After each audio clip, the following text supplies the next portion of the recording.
Imagine being a researcher, convinced project findings will change the world. You pour your heart and soul into a paper, submit it to a prestigious conference. Eagerly await the outcome, but when the decision arrives, it's not what you expected. You've been rejected not because of the quality of your work, but because it didn't speak to the current concerns of the community. In academia, what matters most isn't whether your research is correct or new, but whether it's valuable to the community.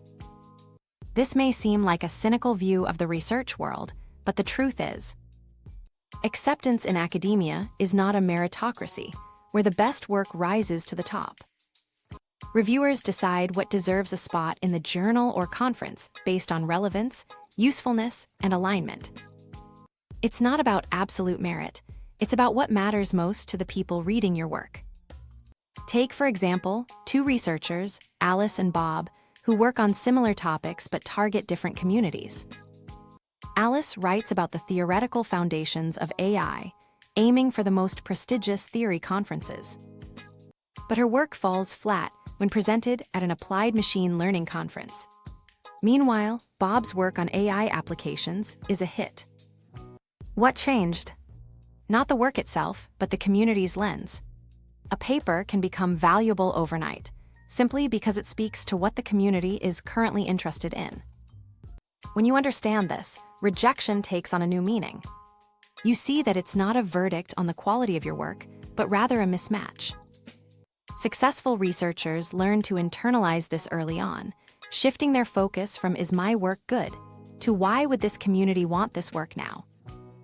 They tailor their language, emphasis, experiments, and even tone to resonate with the audience, because what matters most is not the quality of the work, but whether it speaks to the community's needs. The most important question for research acceptance is not "is this correct?" but "whose problem am I solving and why does it matter to them?" When you answer that question clearly, acceptance becomes less mysterious and more strategic. Consider the timing game that academic communities play. Trends that emerge, new problems that arise, and new datasets that surface. These changes don't happen in isolation. Understanding these shifts is essential, because acceptance depends not only on the quality of your work, but on whether it arrives at the right moment in the community's evolution. Academic communities may appear stable, but they're never static. They evolve slowly, unevenly, and often invisibly. To succeed, you need to position your research in the right place at the right time, when the community is receptive to your ideas. It's a delicate dance, where what matters most is not the work itself, but how it aligns with the community's interests, needs, and priorities. A lesson that's simple yet profound.